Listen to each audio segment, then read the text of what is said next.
शुरुआत में हम रॉबर्ट नाम के एक आदमी को देखते हैं जो अपनी दो बेटियों ईवा और नेल को लेकर जंगल में बने अपने घर की तरफ जा रहा होता है। रॉबर्ट को हमेशा भीड़भाड़ और लोगों से दूर रहना पसंद है, इसलिए उसने शहर से बहुत दूर जंगल के बीच अपना घर बना लिया है। वह हर हफ्ते वहां खाने पीने की सप्लाई लाता है, जबकि उसकी दोनों बेटियां शहर में ही रहती हैं। उसकी बड़ी बेटी ईवा एक डांसर बनना चाहती है और छोटी बेटी नेल का सपना है कि वह एक बड़ी बुक लेखिका बने। आज वीकेंड होने के कारण रॉबर्ट अपनी दोनों बेटियों को जंगल के घर ले आया है ताकि वे लोग साथ में फैमिली टाइम बिता सकें। लेकिन उन्हें पता नहीं कि जल्द ही पूरी दुनिया बदलने वाली है। शाम को जब रॉबर्ट टीवी पर न्यूज़ देख रहा होता है, तभी हर तरफ से अजीब अजीब खबरें आने लगती हैं। पूरी दुनिया में अचानक एक साथ बिजली चली जा रही है। हर जगह पावर आउटेज होने लगा है और कोई नहीं समझ पा रहा कि क्या यह किसी डिजिटल अटैक के कारण हो रहा है।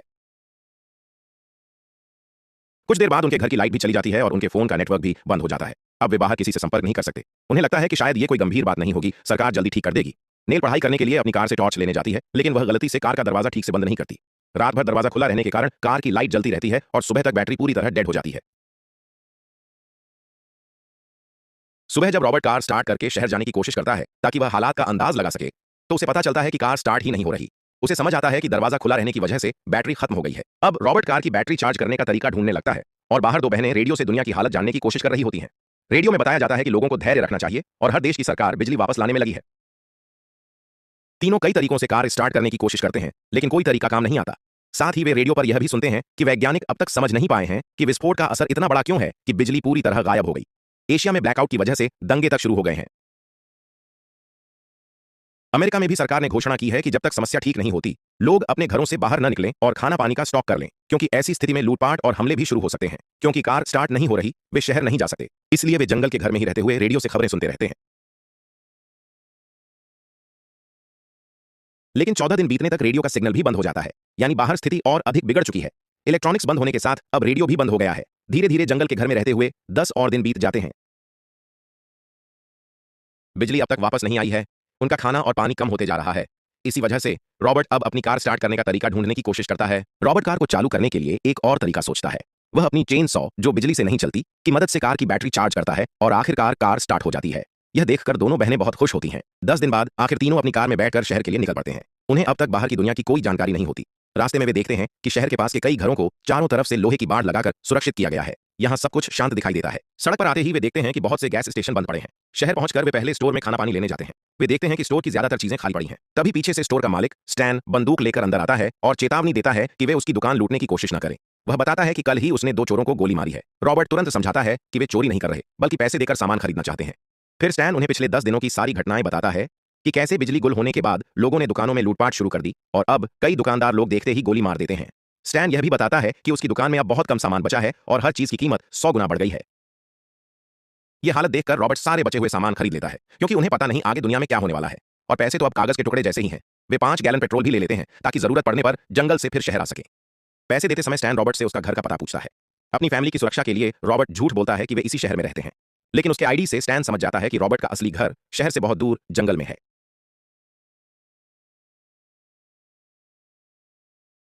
इस स्थिति को देखकर रॉबर्ट फैसला कर लेता है कि जब तक हालात ठीक नहीं हो जाते, वे जंगल में ही छिपकर रहेंगे। जाने से पहले रॉबर्ट जंगल में सर्वाइव करने के लिए जरूरी टूल्स खरीद लेता है। उधर 2 बहनें अपने दोस्तों से मिलने चली जाती हैं।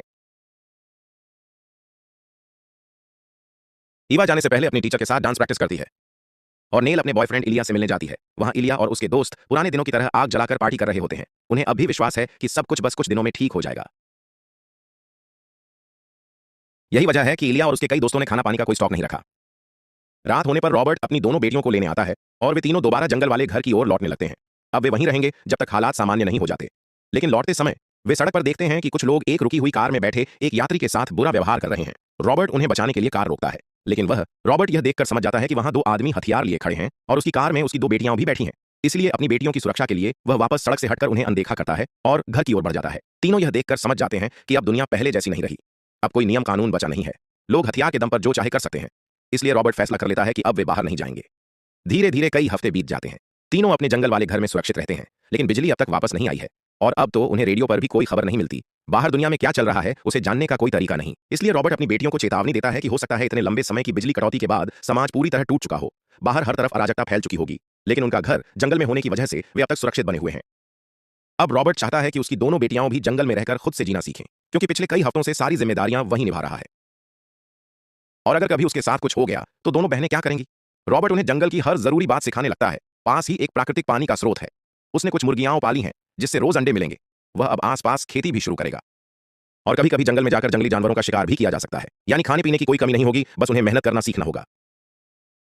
लेकिन यह सुनकर नेल गुस्सा हो जाती है, क्योंकि वह ऐसी जिंदगी नहीं जी पाती। उसने हमेशा आराम से जिंदगी बिताई है, अब अचानक खेती बाड़ी कैसे करेगी। फिर हमेशा की तरह रॉबर्ट अपने परिवार के लिए जंगल से आग जलाने की लकड़ी काटने निकलता है, लेकिन वह ध्यान नहीं देता कि उसकी चेन सॉ का एक स्क्रू ढीला हो चुका है। ढीले स्क्रू की वजह से चेन सॉ का ब्लेड अचानक उसके पैर पर लग जाता है। रॉबर्ट की दर्द भरी चीख सुनकर दोनों बहनें, जो घर में आराम कर रही थीं, दौड़कर बाहर जाती हैं और देखती हैं कि चेन सॉ ने उनके पिता के पैर का बड़ा हिस्सा काट दिया है। भारी मात्रा में खून बह रहा है और दोनों बहनों में से कोई भी फर्स्ट एड करना नहीं जानती। वे तो यह भी नहीं जानती कि खून का बहना कैसे रोका जाए। खून देखकर दोनों घबरा भी जाती हैं। रॉबर्ट ने उन्हें पहले ही चेतावनी दी थी कि उन्हें ऐसे हालात में खुद को संभालना सीखना चाहिए, लेकिन उन्होंने उसकी बात नहीं मानी थी। अब रॉबर्ट समझ जाता है कि वह शायद बच नहीं पाएगा, लेकिन मरने से पहले वह दोनों बेटियों से वादा लेता है कि अब वे बदल जाएंगी, वे हालात के अनुसार खुद को ढालना सीखेंगी और खुद से सब कुछ करना सीखेंगी और हमेशा एक दूसरे का साथ देंगी। रहना होगा ताकि वे एक दूसरे की सुरक्षा कर सकें, क्योंकि अब दुनिया में कोई नियम कानून नहीं बचा है, कोई भी कभी भी उनका नुकसान कर सकता है। और अब तो वह रॉबर्ट भी उनकी मदद करने के लिए जिंदा नहीं रहेगा। यह कहकर रॉबर्ट आखिरकार अपनी जान दे देता है। अगर दो बहनें पहले उसकी बात मानकर सब कुछ सीख लेती तो शायद वह आज जिंदा होता, लेकिन अब बहुत देर हो चुकी है। सुबह होते ही वे अपने पिता को उसी जगह दफना देती हैं जहां उनकी मौत हुई थी। घर लौटकर वे रोने लगती हैं। उनकी मां तो उनके बचपन में ही एक बीमारी से मर गई थी और तब से अब तक उनके पिता ही उन्हें पाल पोष कर बड़े कर रहे थे। घर की हर जरूरत उनके पिता ही पूरी करते थे। दोनों बहनें खुद से कुछ भी करना नहीं जानती, इसलिए वे अगले कई दिनों तक चिंतित रहती हैं, लेकिन वे समझ जाती हैं कि अब उन्हें सब कुछ खुद से करना सीखना होगा। धीरे धीरे ग्लोबल ब्लैकआउट होने के 2 महीने बीत चुके हैं। अब पिता के बिना दो बहनें घर के छोटे मोटे काम करने लगी हैं। हालांकि रॉबर्ट मरने से पहले उनके लिए काफी चीजें पहले से ही सेटअप करके गया था। वे सुबह उठकर सबसे पहले अपने मुर्गियों के अंडे खाती हैं, फिर थोड़ा बहुत खेती का काम कर लेती हैं। एक दिन ईबा कहती है कि वे अपने बचा हुआ तेल थोड़ा सा इस्तेमाल करके घर का जनरेटर चालू करें, इससे वे कई दिनों बाद बिजली देख पाएंगी। साथ ही वे अपने पिता और मां के पुराने वीडियो भी देख सकेंगी, क्योंकि ब्लैकआउट के बाद फोन बंद होने के कारण पिता की कोई तस्वीर या वीडियो वे नहीं देख पाई थीं। लेकिन नेल मना कर देती है, क्योंकि उनके पास सिर्फ 5 गैलन तेल बचा है। अगर भविष्य में उन्हें कभी शहर जाना पड़ा तो वापस आने के लिए तेल नहीं बचेगा। नेल कहती है कि इस बचे हुए तेल को सिर्फ इमरजेंसी के लिए बचाकर रखना चाहिए। इसी बात को लेकर दोनों बहनों में झगड़ा हो जाता है और वे अगले कई दिनों तक एक दूसरे से बात भी नहीं करती। लेकिन एक दिन नेल को पता चलता है कि उनकी सारी मुर्गियां गायब हैं। यानी किसी जंगली जानवर ने रात में उनका बाड़ा तोड़कर सब मुर्गियां उठा लीं। पहले बाड़े की देखभाल उनके पिता करते थे, लेकिन बहनों ने कभी कुछ सीखना ही नहीं चाहा। अब बाड़ा कमजोर था, इसलिए उनकी मुर्गियां भी चली गईं। अब उन्हें अंडे भी नहीं मिलेंगे। इस वजह से उन्हें अपने बचे खुचे खाने में भी कटौती करनी पड़ती है। हालांकि यह घटना उनके लिए एक फायदा भी बनती है। इस नई मुसीबत ने दोनों बहनों को फिर से करीब ला दिया। जो एक हफ्ते से एक दूसरे से बात नहीं कर रही थीं, वे समझ जाती हैं कि ऐसे हालात में उन्हें मिलकर ही काम करना होगा। वे फैसला करती हैं कि अगले दिन से वे अपने घर को और सुरक्षित बनाएंगी। वे बातें कर रही थीं, तभी किसी ने दरवाजे पर दस्तक दी। नेल डरकर अपने पिता की बंदूक उठा लेती है। कौन जानता है, कोई उन्हें लूटने ना आ गया हो। वे दरवाजा खोल कर देखते हैं। यह तो इलाय है, नेल का शहर वाला बॉयफ्रेंड। इलाय उन्हें बताना शुरू करता है कि कैसे उन्हें लगा था कि सब कुछ जल्दी ठीक हो जाएगा, इसलिए उन्होंने खाने पीने का सामान जमा नहीं किया था। लेकिन जब धीरे धीरे जब कई हफ्तों तक लाइट नहीं आई, तब शहर की हालत और भी खराब होती गई। लोग सिर्फ खाने के लिए एक दूसरे को मारने लगे। इलाय किसी तरह अपनी जान बचाकर शहर से निकल पाया। इलाय बताता है कि वह पिछले 1 महीने से यहां वहां भटक रहा था और तभी अचानक उसे नेल के जंगल वाले घर का पता याद आया, जो नेल ने आखिरी मुलाकात में बताया था। यानी बाहर की दुनिया अब बहुत ही बुरी हालत में पहुंच चुकी है। इलाय कई दिनों बाद पेट भरकर खाना खाकर बहुत खुश हो जाता है। सुबह होने पर नेल उसे पूरा घर दिखाती है। वह उसे पास के एक पेड़ पर बनाई हुई ट्री हाउस भी दिखाती है, जो नेल ने पिछले कुछ दिनों में जंगल से बनाई थी। वहीं पर दोनों पहली बार एक दूसरे के साथ अंतरंग भी होते हैं। लेकिन नेल की बड़ी बहन इब्बा चिंतित हो जाती है, क्योंकि इलाय के रहने से उनका खाना पीना और जल्दी खत्म होने लगेगा। ऐसे चलने पर वे भूख से मर भी सकते हैं। इसलिए इब्बा नेल को कहती है कि वह इलाय को जाने के लिए कहे। नेल इलाय से मिलकर सब बताती है। तब इलाय कहता है कि उसने कुछ दिन पहले पता लगाया था कि एक और शहर बस्टानो अब तक सुरक्षित है, इसलिए वह नेल को ऑफर देता है कि वह भी उसके साथ चले। वे दोनों साथ में यहां से निकलकर दुनिया घूमेंगे। नेल भी मान जाती है और दोनों जाकर सब कुछ इबा को बता देते हैं। इबा पहले बहुत गुस्सा हो जाती है। उसे लगता है कि उसकी बहन नेल उसे छोड़कर सिर्फ अपने बॉयफ्रेंड के साथ जा रही है, जबकि बाहर की दुनिया इतनी खतरनाक है। उसके हिसाब से उन्हें सुरक्षित जगह छोड़कर जाने के बारे में सोचना भी नहीं चाहिए। लेकिन नेल नहीं मानती। अगले दिन जब वे जाने लगते हैं, नेल रोते रोते इबा से माफी मांगती है कि उसे अपनी बहन को अकेला छोड़कर जाना पड़ रहा है।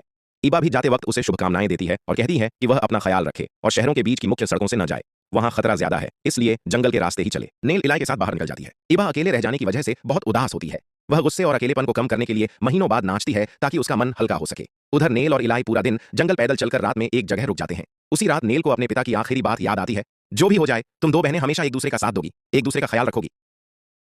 इस बात को सोचकर नेल के मन में बहुत ग्लानि होती है। सुबह होते ही वह इलाय से कह देती है कि वह उसके साथ आगे नहीं जा सकती। इलाय भी समझ जाता है कि वह नेल के साथ वापस नहीं लौट सकता, क्योंकि वहां भी तो बहुत कम खाना बचा है। इसलिए वह अकेले ही अपना सफर जारी रखने का फैसला करता है और नेल वापस लौटकर अपनी बहन इबा के पास आ जाती है। दूर से नेल को आता देख इबा बहुत खुश हो जाती है। दोनों एक दूसरे को गले लगा लेती हैं। अब धीरे धीरे पावर आउटेज होने के 6 महीने बीत चुके हैं। दोनों बहनें अब इस नई दुनिया की आदत डाल चुकी थीं। वे खाने के लिए जंगल में जाकर तरह तरह की बेरी इकट्ठा करती और उन्हें स्टोर करके रखती ताकि बारिश के दिनों में बाहर न जाना पड़े। सब्जियां और फल वे अपने बगीचे में ही उगा लेती थीं। यानी यह नई दुनिया अब उनके लिए सामान्य होने लगी थी। अब उन्हें पूरा विश्वास हो गया था कि शायद वे कभी शहर नहीं जाएंगी। वैसे भी बिजली वापस आने की कोई उम्मीद नहीं थी और दुनिया अब इसी तरह आगे बढ़ने वाली थी। एक रात उन्होंने ड्रिंक करने का फैसला किया। उन्होंने थोड़ा सा बचा हुआ तेल इस्तेमाल करके जनरेटर कुछ देर के लिए चालू किया। 6 महीने बाद आज वे पहली बार रोशनी देख रही थीं। उन्होंने जल्दी जल्दी अपने फोन और लैपटॉप चार्ज किए और परिवार के पुराने वीडियो साथ बैठकर देखने लगी। वीडियो देखते हुए वे बहुत इमोशनल हो गईं, क्योंकि पहले तो उन्हें किसी बात की चिंता नहीं थी, सब कुछ उनके पिता ही संभाल लेते थे। लेकिन जब दुनिया अचानक बदल गई तो उन्हें भी खुद को बदलना पड़ा।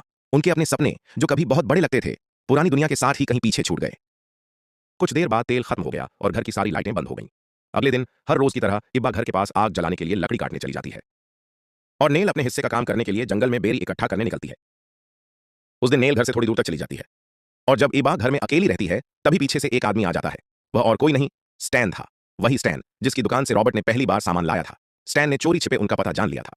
अब वह इब्बा के सामने आकर बताने लगता है कि शहर में लोग भूख से कैसे मर रहे हैं, वे एक दूसरे को मारकर खाना तक खा रहे हैं और यहाँ उनकी फैमिली आराम से जी रही है। इब्बा डरकर झूठ बोलती है कि उसका पिता रॉबर्ट पास के झरने पर पानी लेने गया है, इसलिए स्टैन उसके आने पर उससे बात कर ले। लेकिन स्टैन गुस्से में इब्बा पर झपट पड़ता है। वह कहता है कि वह रॉबर्ट के लौटने से पहले ही चला जाएगा। इसके बाद वह इब्बा के साथ जबरदस्ती करता है। इब्बा चीखती रहती है, पर आज नेल जंगल में बहुत दूर चली गई थी, इसलिए उसे कुछ पता नहीं चलता। सब कुछ करने के बाद स्टैन उनके घर से बचा हुआ तेल और उनकी कार ले जाता है। उसे डर था कि रॉबर्ट कभी भी लौट सकता है, इसलिए वह जल्दी जल्दी सब लेकर भाग जाता है।